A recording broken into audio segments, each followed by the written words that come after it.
Welcome to my class student. It's class English Honeydew. We are doing chapter 5, that is the summit within. And this is session 1.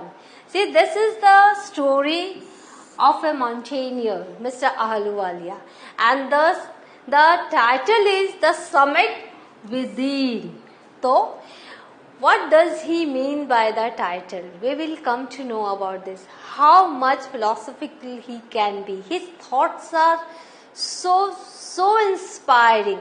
So we will come to know about the summit within by going through this chapter. Let's start. During his career of 45 years, he has made contributions in the fields of adventure, sports, environment, disability and social work.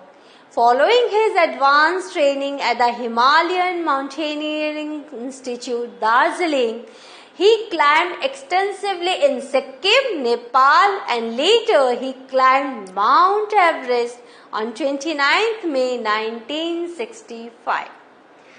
I haven't yet said the name of the person, though in the introductory session, that introductory slide I have said about the name of the person, but here see how adventurous, how active the person is. He has made contributions in the fields of adventure, sports, environment, disability and social work, and he climbed Mount Everest on 29th May 1965. Now, we all are excited to meet that person. Let's meet the person. See, mountaineering. He is busy. Major H.P.S. Ahluwalia was a member of the first successful Indian expedition to Mount Everest in 1965. How did he feel when he stood on the highest point in the world? Let us hear his story in his words. Now, climbing the summit and then the more difficult task of climbing the summit within. We also have a summit in our inner self. Have you heard about this? No? Yes. Now you will come to know about climbing the summit within. And Mr. Ahluwalia had explained it very nicely, and I am 100% sure you will like the session. Now, start. Of all the emotions which surged through me as I stood on the summit of Everest, looking over miles of panorama below us, the dominant one I think was humility. See, he was at the summit of Everest and he was looking over miles of panorama below him, and the dominant one, what he thought was humility. The physical in me seemed to say, thank God it's all over, because now that tiredness, that all exercise to climb the Mount Everest is over. He has reached his destination. However, instead of being jubilant, there was a tinge of sadness. See, he was very happy. Now it's over. He has climbed the Mount Everest. But there was a tinge of sadness. What that? Was it because I had already done the ultimate in climbing? What do you mean by ultimate in climbing? He is at the highest point. That is Mount Everest. Now, where to climb now? There is no way to climb now. Only the ways are that is going down. So, that tinge of sadness is there, that he has achieved, he has done the ultimate in climbing, and there would be nothing higher to climb, and all roads hereafter would lead down. See, so it's very important when once you reach the top of the position where whatever you are working, it's very important to remain there. It's very easy to climb, but to remain there, your reputation, your fame, just to keep them, that is very challenging. See here, because from that height, all the roads will go down only. Here he has done ultimate in climbing, and then all roads thereafter would lead down. So, sadness is also there. Word meaning surged arose suddenly and intensely. Panorama, view of wide area, jubilant, very happy because of success, and tinge, shade, little shade or trace. Now, by climbing the summit of Everest, you are overwhelmed by a deep sense of joy and thankfulness. Yes, you are thankful to God, you are thankful to your members, or you are thankful to your friends who are just accompanying you. You are also climbing the Mount Everest. It is a joy which lasts a lifetime. Yes, this is a lifetime achievement. The experience changes you completely. Here, you are totally different from the moment you started climbing and the moment you reached the point, that the highest point. Now you are totally a different person. The man who has been to the mountains is never the same again. Why? Because he has faced so many challenges, rough challenges, brutal challenges. Climbing mountain is not easy. As I look back at life after climbing Everest, I cannot help remarking about the other summit.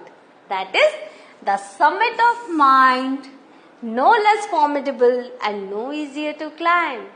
Here, he climbed the Mount Everest. He reached the summit, but now he is talking about the summit within, the summit of the mind. No less formidable and no easier to climb. This is also very hard. Even when getting down from the summit, once the physical exhaustion had gone, I began asking myself the question, why I had climbed Everest? Why did the act of reaching the summit have such a hold on my imagination? It was already a thing of the past, something done yesterday. With every passing day, it would become more remote. And then, what would remain? Would my memories fade slowly again? See, what is the thing? He had always been desiring to reach the summit, reach the Mount Everest. It was his dream. He fulfilled his dream. And now, when the days will pass, his memories will fade. Though it's a joy for lifetime, but his memories will fade. So, he's just thinking, then why have I done the act that I will soon forget? Not soon, then later in my life. It will be a remote past. It will be a distant past. Then why I have tried? Why I have just went into that painful journey of climbing the Mount Everest? He is thinking all this and he is asking questions to himself. Word meaning exhaustion, fatigue and tiredness. Mr. Ahluwalia. All these thoughts led me to question myself as to why people climb mountains. It is not easy to answer the question. The simplest answer would be, as others have said, because it is there, it presents great difficulties.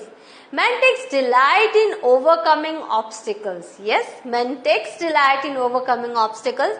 The obstacles in climbing a mountain are physical. A climb to a summit means endurance, persistence and willpower. Many a time you would feel, oh, why I am here? I should go down. I should not go further. But you know, if climbing is difficult, then getting down or going down is more difficult. So it's better to complete the thing. So here the obstacles in climbing a mountain are physical. You will have that, you must have that stamina, that physical power, that willpower must be there. A climb to summit means endurance. You must have that endurance. You must have persistence and you must have willpower. The demonstration of these physical qualities is no doubt exhilarating, as it was for me also. Yes, all these physical qualities that Mr. Ahluwalia had, it has been demonstrated while climbing the mountain, and it was very exciting. I have a more personal answer to the question. From my childhood, I have been attracted by a mountain. See, many others have said, why have you climbed mountains? Because it's there. You love climbing the mountains. You wanted to achieve something. But he had one more answer.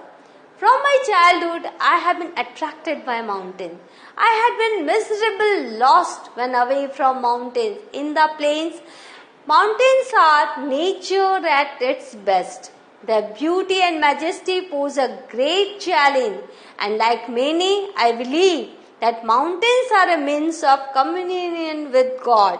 Communion with God means your inner self will be with God. You can feel the presence of God when you think, when you see the mountains, when you look at that wide and that the tallest thing, the mountains, because mountains are nature at its best, and their majesty and their beauty and majesty pose always remind us of the presence of God. So since his childhood he had been attracted by mountains, so he climbed mountain. See here the beauty and majesty of mountain, that is the Mount Everest. See here is the Mount Everest. Word meaning exhilarating, very exciting, communion, state of feeling of close relationship. So here in this, what have we learned? We have learned how Mr. Ahluwalia has climbed the summit of Mount Everest, and from there he was very happy and he was sad also. He was happy because he had achieved his goal. He has reached his destination. And why was he sad? Because now he is thinking where to climb, which is the higher point than this Mount Everest. He is already at the highest point. Mount Everest is the highest point of the world, you know. So from where to go to climb further?